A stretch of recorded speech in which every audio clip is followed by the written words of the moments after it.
Good evening students. Study time with সকলো স্বাগতম জনাইছো। আজি আমি আলোচনা কৰিম ক্লাছ 10 ৰ 3.3 চেপ্টাৰৰ 3.22 3.22 যদি চাবলৈ যাওঁ 3.22 দিয়া আছে কি দুটা সম্পূৰক কোণৰ ডাঙৰটো সৰুটোতকৈ 18 বেছি সম্পূৰক কোণ কি সাপ্লিমেন্টাৰী এংগলছ সম্পূৰক কোণ কি যে দুটা কোণৰ যোগফল যদি 180 ডিগ্ৰী হয় তেতিয়া তাক সম্পূৰক কোণ বুলি কোৱা হয়। যিকোনো দুটা কোণৰ যোগ কৰিলে যদি তাত 180 ডিগ্ৰী হয় তেতিয়া সেইটোৱে সম্পূৰক কোণ। ইয়াতে আমাক আলটিমেটলি কি কৰিলে যে দুটা কোণ অলৰেডি দিয়া আছে এটা ডাঙৰ কোণ এটা সৰু কোণ ধৰা হ'ল কোণ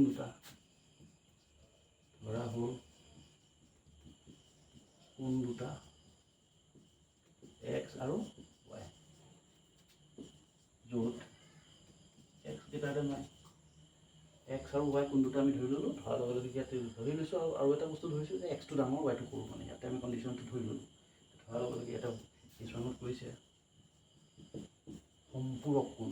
যেহেতু সম্পূৰক কৈছে এইটো ফাৰ্স্ট কেছত আমাৰ আহি গ'ল কি দিলে x + y = 180 ডিগ্ৰী দুটা যোগ কৰিলে কিমান পালে 180 ডিগ্ৰী 180 ডিগ্ৰী পোৱাৰ লগে লগে আমি উলিয়াব পাৰিম x = 180 ডিগ্ৰী - y যেহেতু এইটো আমি প্ৰতিস্থাপন পদ্ধতি ব্যৱহাৰ কৰিম প্ৰতিস্থাপন পদ্ধতি ব্যৱহাৰ কৰিবলৈ যাওঁতে আমি কি কৰিব লাগিব x বা y যিকোনো এটা মান উলিয়াই ল'ব লাগিব আমি ইয়াৰ x ৰ মানটো উলিয়াই ল'ম সেকেন্ড কেছটো কি দিছে যে সম্পূৰক কোণৰ এটা মানটোতকৈ 18 বেছি ডাঙৰ কোণটো x টো ডাঙৰ y টো সৰু গতিকে আমি দেখা দেখি গম পাই আছো যে x টো ডাঙৰ x ৰ পৰা y টো মাইনাস কৰিলে x - y = 18 ডিগ্ৰী কাৰণ আমাৰ যেনেকৈ আমাক কৈছে যে 18 ডাঙৰ গতিকে গম পালো x ৰ পৰা y টো মাইনাস কৰিলে 18 থাকিব লাগিব ডিফাৰেন্সটো পালো আমি এতিয়া যদি আমি ইয়াৰ প্ৰতিস্থাপন কৰোঁ x ৰ মানটো x = কি আছিলে 180 - y এইটো কাৰ মান x ৰ মান - y কিমান হ'ব 18 x ৰ মান প্ৰতিস্থাপন কৰি প্ৰতিস্থাপন কৰি দিওঁ তেতিয়াহ'লে কি হ'ব 180 - x টো নাইকিয়া হৈ গ'ল x টো নাইকিয়া হৈ যাব 180 - y এতিয়া পালে কি হ'ব -y - 2y = 18 এইটো প্লাছত আছে এইটো ইফালে গুচি গ'ল মাইনাছ গুচি গ'ল মানে মাইনাছত আহি গ'ল -2y = 18 মাইনাছ কৰিলে 162 থাকিব মাইনাছত থাকিব এইটো মাইনাছ কেনচেল গুচি গ'ল y = 162/2 তো এইটো ইকুৱেল টু y কিমান পাব therefore y = 81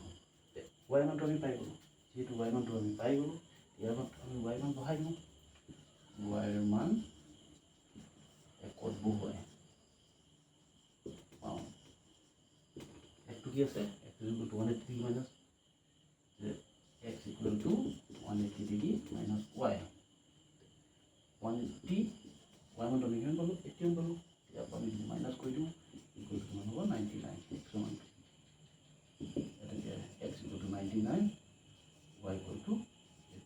ইয়াতে আমি চাব পাৰোঁ 99 পৰা 81 মাইনাছ কৰিলে কিমান হ'ব 18 থাকিব 9 পৰা 1 গ'লে 8 9 পৰা 1 গ'লে 8 থাকিব 9 পৰা 8 গ'লে 1 থাকিব গতিকে ইহঁতৰ মাজত ডিফাৰেন্সটো 18 তো x - y = 18 এইটোৱে আমাৰ উলিয়াবলগীয়া এনচাৰ যেহেতু কোন দুটা x আৰু y ইয়াতে x ডাঙৰ বুলি ধৰিছোঁ গতিকে x = 99 y = 81 এইটোৱে আমাক কৰিবলগীয়া অংকটো থেংক ইউ যদি ভাল লাগে মোৰ চেনেলটো সাবস্ক্ৰাইব কৰি ল'বা।